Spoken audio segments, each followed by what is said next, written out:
So debanking is when you as either a person or your company are literally kicked out of the banking system. Like they did to Kanye. Exactly, like they did to Kanye. My partner Ben's father has been debanked.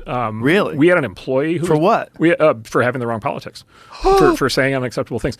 Under current banking regulations, here's a great thing. Under current banking regulations, after all the reforms of the last 20 years, there's now a category called a politically exposed person. PEP. And if you are a PEP, you are required by financial regulators to kick them off of to kick them out of your bank. What? You're not allowed to have them. What if you're politically on the left? Well, that's fine. No. because they're not politically exposed. So no one on the left gets debanked? I have not heard of a single instance of anybody on the left getting debanked. Can you tell me what the person that you know did, what they said that got them debanked? Oh, well, I mean, David Horowitz is a right-wing, he's pro-Trump. I mean, he's said all kinds of things. He's been very anti-Islamic terrorism. He's been very worried about migration, all these things. And they debanked him for that. Yeah, they debanked him. So you get kicked out of your bank account. You get kicked out of you can't do credit card transactions. By the way, you can't How is that legal? Well, exactly. So this is the thing. And then you go into this thing of like, well, this is where the government and the companies get intertwined. Back to your fascism point, which is there's a constitutional amendment that says the government can't restrict your speech, but there's no constitutional amendment that says the government can't debank you, right? And so if they can't do the one thing, then they do the other thing, and then they don't have to debank you. They just have to put pressure on the private company banks to do it.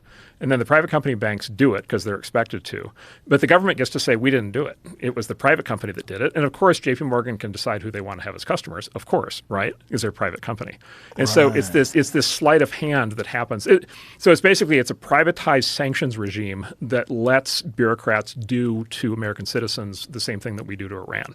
Whoa. Just kick you out of the financial system. And so this has been happening to all the crypto entrepreneurs in the last 4 years. This has been happening to a lot of the fintech entrepreneurs, anybody trying to start any kind of new banking service, because they're trying to protect the big banks. And then this has been happening, by the way, also in legal fields of economic activity that they don't like. And so a lot of this started about 15 years ago with this thing called Operation Choke Point, where they decided to, as marijuana started to become legal, as prostitution started to become legal, and then guns, which there's always a fight about. Under the Obama administration, they started to debank legal marijuana businesses, escort businesses, and then gun shops, just like your gun manufacturers, and just like you're done, you're out of the banking system. And so if you're running a medical marijuana dispensary in 2012, like guess what? You're doing your business all in cash because you literally can't get a bank account. You can't get a Visa terminal. You can't process transactions. You can't do payroll. You can't do direct deposit. You can't get insurance. Like none of that stuff is you've been sanctioned, right? None of that stuff is available. And then this administration extended that concept to apply it to tech founders, crypto founders, and then just generally political opponents. So, yeah, so that's been like super pernicious. And I wasn't aware of that. Oh, 100%. And this is called, so it was Operation Choke Point 1.0 was 15 years ago against the pot and the guns. Choke Point 2.0 is primarily against their political enemies and then to their disfavored tech startups. And it's hit the tech world like we've had like 30 founders debanked in the last 4 years. Really? Yeah. It's been a big recurring pattern. 30. This is one of the reasons why we ended up supporting Trump. It's like we can't live in this world. We can't live in a world where somebody starts a company that's a completely legal thing and then they literally like get sanctioned, right, and embargoed by the United States government through a completely unaccountable, no due process. None of this is written down. There's no rules. There's no court. There's no decision process. There's no appeal. Who do you appeal to, right? Like who do you go to get your bank account back, right? God. And then there's also the civil asset forfeiture side of it, which is right the other side, and that doesn't happen to us, but that happens to people in a lot of places now who get arrested, and all of a sudden, the state takes their money. Yes, but that happens to people if they get pulled over and they have a large amount of cash in some states. Right. Or, there'll been, there's well-publicized examples of there'll be some investigation into safe deposit boxes. And the next thing you know, the feds have seized all the contents of the safe deposit boxes, and that stuff never gets returned. And so it's this, and this is when Trump says the deep state, the way we would describe it is it's administrative power. It's political power being administered not through legislation, right? So there's no defined law that covers this. It's not through regulation. Right? There's nothing you can't go sue a regulator to fix this. It's not through any kind of court judgment. It's just raw power. It's just raw administrative power. It's the government or politicians just deciding that things are going to be a certain way, and then they just apply pressure until they get it. So what happens to those 30 tech people that you know? Start to go into a different field, like try to do something different and try to get, complete upending of your life. Yeah, complete upending of your life, and try to change your life. Try to get out of try to get away from the eye of Sauron. Try to get out of whatever zone got you into this, and keep applying for new bank accounts at different banks, and hope that at some point a bank will say, oh, okay, it's okay. We've checked it. It's now all right. Whoa. But there's no. So what do they do with their money? Like, what happens? You go to cash. You go to cash. You can't have a so where do you put it? I don't under your mattress. Yes, exactly. Yeah, exactly. That is so insane. Yeah, if someone has $30 million in the bank and they get debanked, diamonds, art, do you?